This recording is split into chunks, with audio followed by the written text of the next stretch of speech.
سب سے اہم خبر ان تمام غیر ملکی باشندوں کے لیے جو بے حد پریشان تھے، ان کے لیے خوشخبری یہ ہے کہ امریکی سپریم کورٹ نے امریکی صدر ڈونلڈ ٹرمپ کی درخواست کو مسترد کرتے ہوئے یہ حکم جاری کر دیا کہ امریکہ میں پیدا ہونے والا ہر بچہ امریکی شہری ہوگا۔ امریکہ میں مقیم غیر ملکیوں میں خوشی کی لہر دوڑ گئی۔ دوسری افسوسناک خبر یہ ہے کہ پاکستان اور افغانستان میں فضائی جھڑپوں میں ہلاکت اور نقصانات کی خبریں آ رہی ہیں۔ افغانستان کے فضائی حملوں کے جواب میں پاکستان نے بھی افغانستان کے ان ٹھکانوں پر بمباری کی جہاں دہشت گردوں کی پناہ گاہیں تھیں۔ ناظرین، مڈل ایسٹ ایک بار پھر دنیا کی توجہ کا مرکز بن چکا ہے۔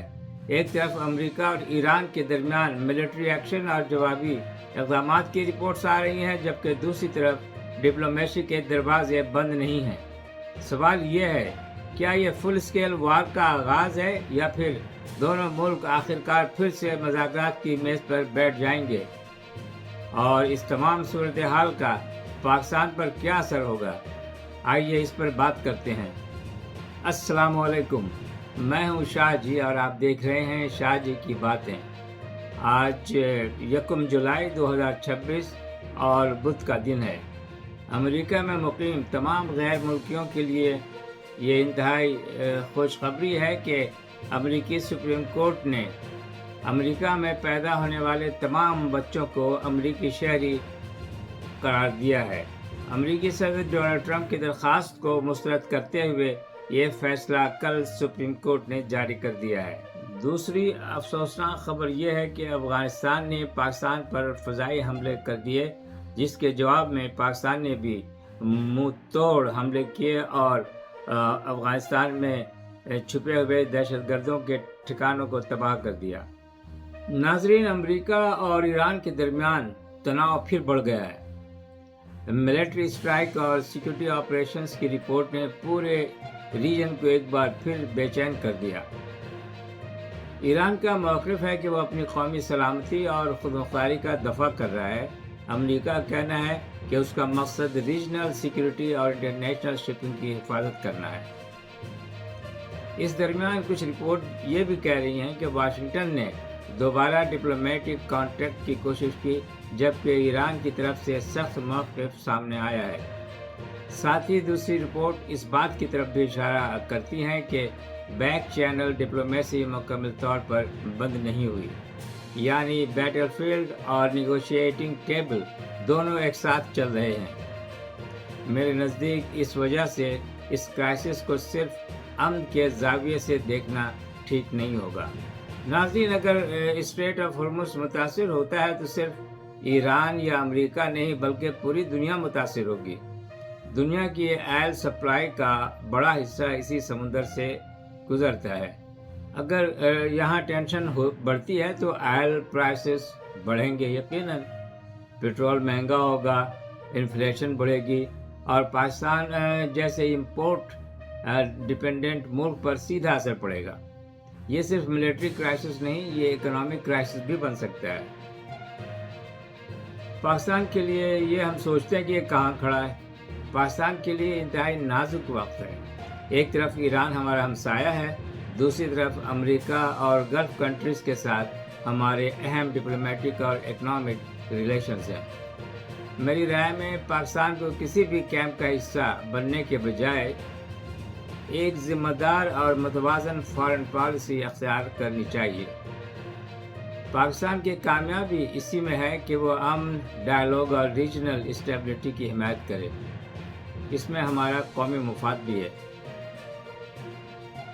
ناظرین، اندرون ملک بھی سیاسی صورتحال میں کوئی بڑی تبدیلی نظر نہیں آ رہی ہے۔ القادری ٹرسٹ کیس کی ہیئرنگ ایک مرتبہ پھر 2 ہفتوں کے لیے ملتوی کر دی گئی ہے۔ عمران خان کو ابھی کسی قسم کا قانونی ریلیف نہیں ملا۔ اس سے سیاسی بے چینی ختم نہیں ہوئی۔ پاکستان کو اس وقت معاشی اور خارجی چیلنجز کا سامنا ہے۔ ایسے میں سیاسی استحکام کی ضرورت پہلے سے زیادہ محسوس کی جا رہی ہے۔ ڈاکٹر ماہرنگ بلوچ کا نام ایک مرتبہ پھر انٹرنیشنل ہیومن رائٹس سرکل میں زیر بحث ہے۔ مختلف ہیومن رائٹس آرگنائزیشن کے حوالے سے اپنی تشویش کا اظہار کر رہی ہیں۔ دوسری طرف پاکستان کے ادارے اپنا قانونی اور سیکیورٹی موقف پیش کرتے ہیں۔ یہ موضوع صرف پاکستان تک محدود نہیں رہا بلکہ بین الاقوامی سطح پر بھی بحث کا حصہ بن چکا ہے۔ ناظرین، کراچی میں رینجرز کے ایک مرکز پر خودکش حملے کی رپورٹ نے سیکیورٹی کنسرن کو دوبارہ اجاگر کر دیا ہے۔ اتھارٹیز کے مطابق سیکیورٹی آپریشنز کے بعد صورتحال کو کنٹرول میں لے لیا گیا ہے اور اس قسم کے واقعات ہمیں یاد دلاتے ہیں کہ پاکستان کو باہری اور اندرونی دونوں سیکیورٹی چیلنجز کا ایک ساتھ سامنا ہے۔ ادھر عمران خان کے حوالے سے خبریں آ رہی ہیں کہ ان کی بہن علیمہ خان نے یہ کہا ہے کہ اب وہ تحریک اپنے ہاتھ میں لیں گی اور اپنے بھائی کی رہائی کے لیے بھرپور کوشش کریں گی، جبکہ دوسری طرف KPK کے وزیر اعلیٰ جناب سہیل خان آفریدی نے اس بات کا وعدہ کیا ہے کہ وہ بہت جلد ایک تحریک شروع کریں گے اور عمران خان کی جیل سے رہائی یقیناً بنائیں گے۔ اس طرح کے وعدے وہ پہلے بھی کر چکے ہیں، پچھلے سال سے زیادہ ہو چکا ہوا ہے۔ اور دوسری بات یہ کہ انہوں نے بڑے فخر کے ساتھ ایک گاڑی تیار کی تھی جس پہ لکھوایا تھا کہ زندگی یا موت، لیکن اس کا کیا ہوا؟ نہ زندگی رہی نہ موت آئی کسی کو۔ جھوٹے وعدے ہوتے ہیں، جھوٹے فریبی لوگ اکٹھے ہوئے ہیں سیاست میں۔ سہیل خان آفریدی نے، جو کہ چیف منسٹر ہیں خیبر پختونخوا کے، انہوں نے اپنے لیے ایک کنٹینر بنوایا تھا جس پہ لکھا تھا آزادی یا موت، اور یہ پچھلے 1 سال سے کنٹینر تیار ہے اور ان کی لفاظی بھی ہم سنتے آ رہے ہیں کہ اب نکلے گے تب نکلے، لیکن یہ لگتا ہے کمپرومائز ہو چکے ہیں یا ان کے اندر وہ اب جوش و ولولہ ختم ہو گیا جو کہتے تھے میں عشق عمران میں مارا جاؤں گا۔ تو عشق عمران کو تو انہوں نے ایک طرف رکھا ہے، اپنی کرسی بچانے کے چکر میں لگے ہوئے ہیں۔ ان کی حرکتوں سے معلوم ہوتا ہے کہ یہ اب وفاداری ان کے اندر سے نکلتی جا رہی ہے اور حکومت کی طرف ان کا جھکاؤ زیادہ ہے۔ وعدہ کیا گیا تھا کہ عمران خان سے ملاقات کے بغیر بجٹ پاس نہیں ہوگا، لیکن چلیں اس کو ایک طرح سے مان لیا جاتا ہے کہ اس میں تھوڑی سی قانونی پیچیدگیاں ضرور ہوں گی کہ بھئی بجٹ کو منظور کرنا تھا، لیکن وہ جو باقی قرض وغیرہ کا سلسلہ تھا اور حکومت کو جو پیسے دینے تھے اس سب کی جو انہوں نے رضامندی ظاہر کی ہے وہ قابل تشویش ہے کہ بھئی ایسا نہیں ہونا چاہیے تھا۔ کسی نہ کسی طرح سے عمران خان کی رہائی کے سلسلے میں ڈیل کرتے خود یہ اپنے سہیل آفریدی، تب بجٹ پاس کرتے، ملاقات کی اجازت لیتے، میڈیکل فیسلٹیز کی بات کرتے، کوشش کرتے کہ اپنی حرکتوں سے جو انہوں نے حکومت کے فیور میں کیا ہے کچھ عمران خان کے فیور میں مطالبات منواتے کہ بھئی ان کو ہاسپٹل شفٹ کیا جائے، ان کی آنکھ کا علاج کیا جائے، ان کی صحت خراب ہے۔ یاسمین راشد کے بارے میں بات کرتے کہ بھئی ان کو منتقل کیا جائے ہاسپٹل میں جہاں ان کی شدید طبیعت خراب ہے۔ تو جناب یہ اب معلوم ہوتا ہے کہ یہ سب بکواس بازی تھی، باتیں تھی خالی، باقی کچھ بھی نہیں ہے۔ ان کے اندر وہ صلاحیت اب ہے ہی نہیں ہے۔ یہ لگتا ایسا ہے کہ کچھ اور دنوں میں ان پہ بھی وہ مہر اور ٹھپا لگنے والا ہے کہ یہ 7 پہاڑوں کو گزار کر جانے والے شخصیت کی طرح یہ بھی مشہور ہو جائیں گے، لگتا ہے ایسا ہی ہے۔ دیکھتے ہیں ناظرین کہ آگے کیا ہوتا ہے۔ ناظرین، کراچی میں رینجرز کے ایک مرکز پر خودکش حملہ کی رپورٹ نے سیکیورٹی کنسرن کو دوبارہ اجاگر کر دیا ہے۔ اتھارٹیز کے مطابق سیکیورٹی آپریشنز کے بعد صورتحال کو کنٹرول میں لے لیا گیا ہے۔ اس قسم کے واقعات ہمیں یاد دلاتے ہیں کہ پاکستان کو باہری اور اندرونی دونوں سیکیورٹی چیلنجز کا ایک ساتھ سامنا ہے۔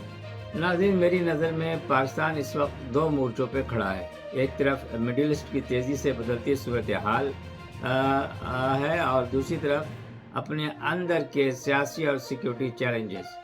اگر ہم نے عقل مندی، ڈائیلاگ اور متوازن ڈپلومیسی کا راستہ اختیار کیا تو پاکستان ان مشکلات حالات سے مضبوط ہو کر باہر نکل سکتا ہے۔ لیکن اگر ہم نے صرف ری ایکشنری پالیسیز پر انحصار کیا تو مشکل مزید بڑھ سکتی ہے۔ آج کا سوال دوستو آپ کے لیے یہ ہے کہ کیا امریکہ اور ایران کے درمیان تناؤ مزید بڑھے گا یا ڈپلومیسی کامیاب ہوگی؟ اور پاکستان کو اس وقت سب سے پہلی ترجیح کس چیز کو دینی چاہیے؟ اپنی قیمتی رائے کامنٹس میں ضرور لکھیے۔ اگر ویڈیو پسند آئے تو لائک، شیئر اور سبسکرائب کریں، اور صرف آپ کے اپنے پروگرام شاہ جی کی باتوں کو سبسکرائب کرنا نہ بھولیں۔ میں ہوں شاہ جی اور آپ دیکھ رہے ہیں شاہ جی کی باتیں۔ ناظرین، یہ تھا آج کا میرا پروگرام۔ انشاءاللہ اگلے ایپیسوڈ کے ساتھ پھر آپ کی خدمت میں حاضر ہوں گا۔ آپ اپنے عزیز و اقارب کے لیے جب دعائے خیر کریں تو اس میں اس خادم کو بھی یاد رکھیں، اور ان خیر کی دعاؤں میں اپنے ارد گرد کے پڑوسیوں کو بھی ضرور یاد رکھیں۔ اجازت دیجیے، اگلے ایپیسوڈ تک کے لیے انشاءاللہ پھر حاضر ہوں گا۔ اللہ حافظ۔